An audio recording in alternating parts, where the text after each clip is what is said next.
Hi, welcome to the Sassy Spoon Kitchen. Today we're going to make something really simple and relatively fast, except that it's going to be including a little bit of resting time. So you probably want to start about 5 hours before you want to make these. And they're air fried chicken wings, extra crispy, with a basic chicken wing sauce with a little kick. So that's all you get to know now.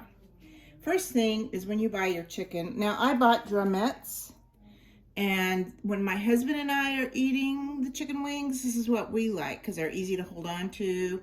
We also have white meat instead of dark meat, and I just like them. But if I'm having a party, I'll get the full wing and trim it down so that we have the flat pieces as well. Those are they have dark meat, so they're a little more moist inside, and some people just like them better. To me, it's so hard to get much of the meat off of them that it's almost not worth it. So what we're going to do first is make our breading, or whatever you want to call it, the coating that we're going to put on the wings.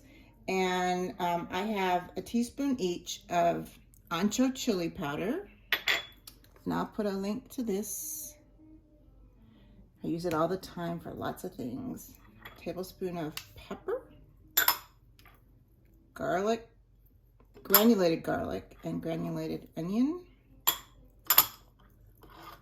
And then this part is optional. It's MSG. Put about a teaspoon of it in. This is a little teeny tiny spoon. Now a lot of people think that they're allergic to or have an issue with MSG, and in general, that's in their head. So just so you know that.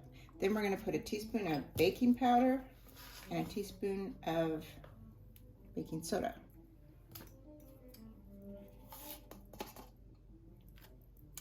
And then we're going to put 2 tablespoons of Wondra quick mixing flour.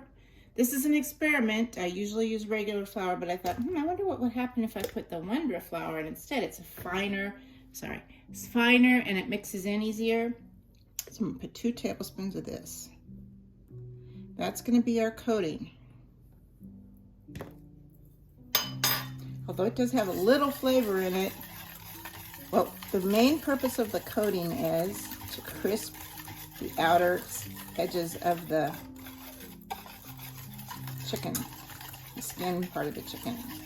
So we're gonna coat the chicken in this, and then we're going to set it out to dry. I'm going to put it in the refrigerator, but I mean, you can put a fan on it, or you can put it in the refrigerator overnight, or for a fan for just a few hours. So I see there's a couple pieces, probably of maybe baking soda that didn't completely dissolve. So I'm going to use my fingers here. Make sure they get crushed up. My dog sees a squirrel outside. She's having a fit. Just a minute, Biscuit. All right, I'm gonna let her out and be right back. Dog's outside dealing with the squirrel. She keeps him off the deck, that's for sure. We have a hanging bird feeder that they can't really even get to, but they get up there and try. And when she sees them out there, she wants to get them out of the area. All right, so we have this mixed up now, and I am going to put gloves on because I like to mix this with my fingers and really get it mixed up. And the other thing I want to tell you is this is air-dried chicken, air-cooled chicken. There's a difference between chicken and, first of all, this is organic, or not organic, but free range. It's probably organic. But what the main thing about it being air-cooled is that it doesn't retain moisture, and that's what you want. You don't want it to have too much moisture in it. You know, a lot of times when you buy turkey, it'll say 2% moisture added, or something like that. So that is generally telling you that there's extra, it's actually like a brine in the turkey. And what you really don't want, you want it air cooled so it doesn't have too much moisture, because the whole point of putting this on and letting it sit to dry is to dry. And you can't do that if it's got full of water. So if you do use regular chicken that's not air dried, I really advise that you do the overnight method of cooling it.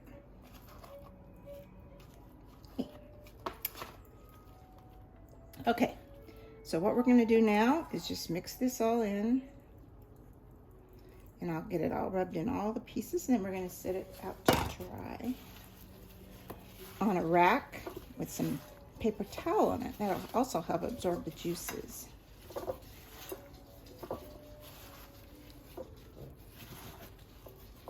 This is a good all-purpose seasoning if you're making any kind of chicken.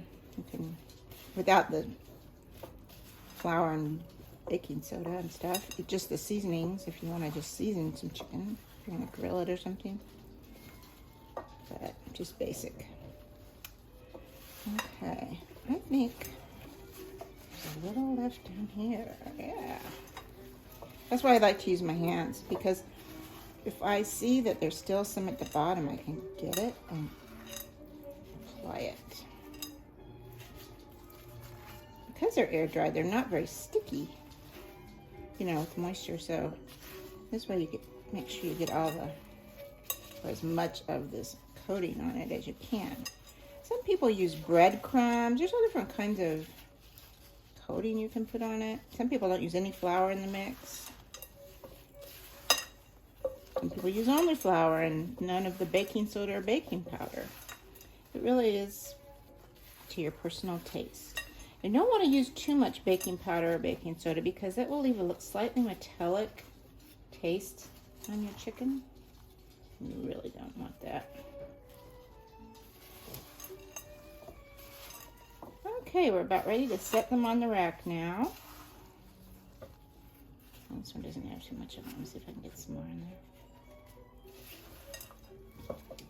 We're going to set them fat side up, because that part takes the longest to dry. So we'll do that, and then I'll see you back here.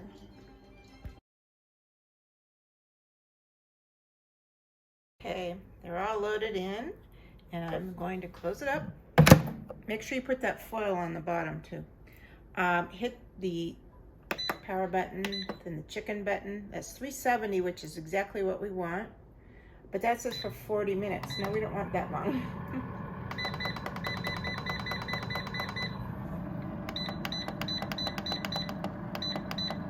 20 minutes. And I'll check it at 10 and maybe flip them over.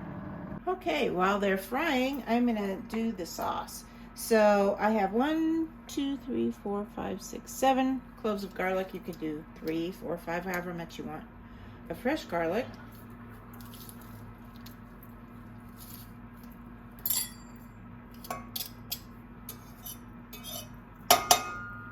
And I know some people say that garlic presses bruise the garlic. That's not true. This is an excellent way to get a finely minced garlic.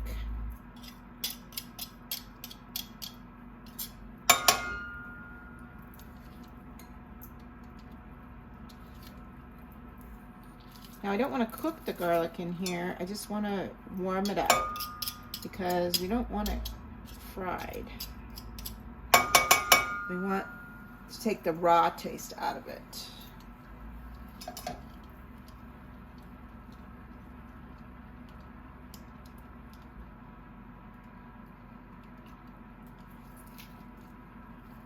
I have 1 stick of butter in here, which is half a cup, and I'm going to add half a cup of Frank's. Boy, this is hard pushed. Oh, Frank's original red hot sauce.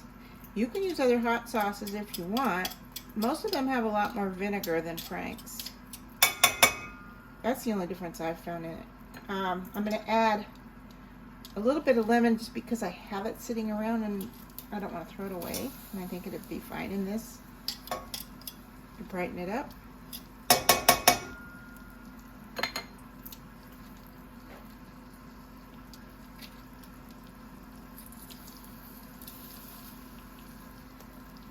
Okay, there we go.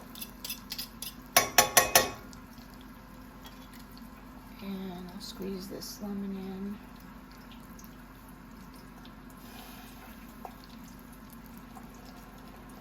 A few seeds in it.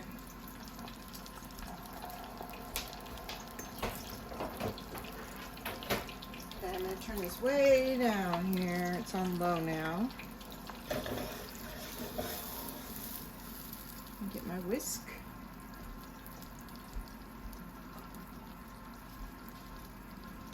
This is my favorite whisk. I only use big ones when I'm like whipping egg whites or something. I use this one for sauces and anything with butter in it. Alright. Now my hands have lemon juice all over them. Okay, so I want to put a 1/2 cup, same amount of the Franks as I do the butter.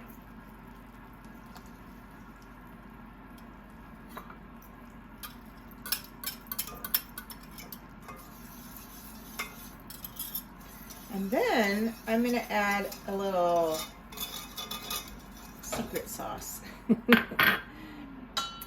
This goujon chili sauce, I love it, and I'm going to put in about a 1/4 cup of that. So I'm going to just halfway fill the 1/2 cup. That'll add a nice fermented chili taste to this.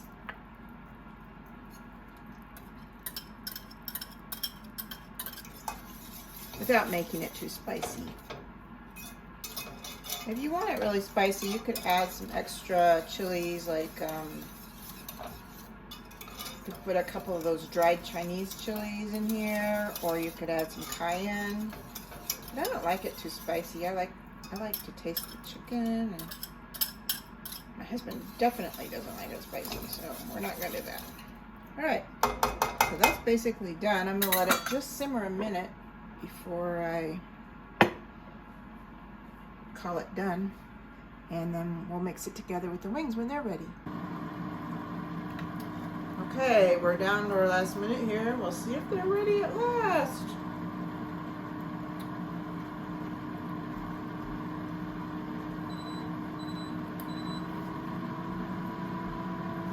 That's the thing when you do such a big batch like this and you have all these shelves.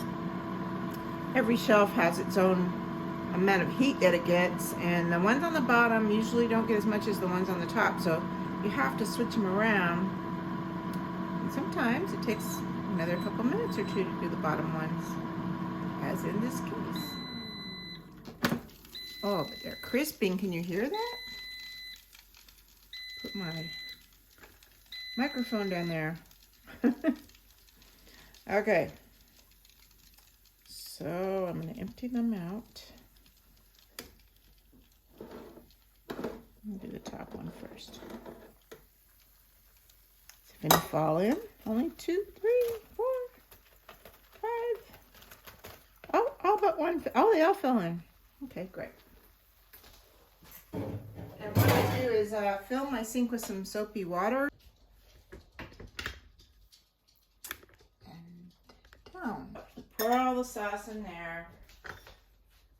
Just stir it up.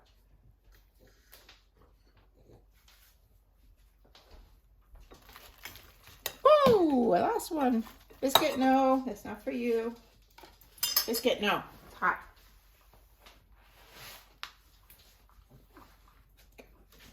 So you just, without throwing them out to the dog, toss them around in the sauce.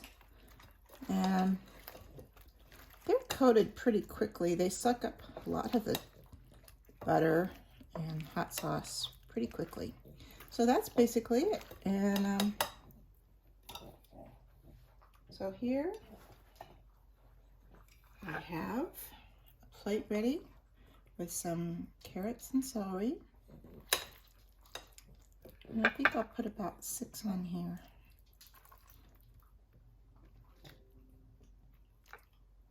There we go.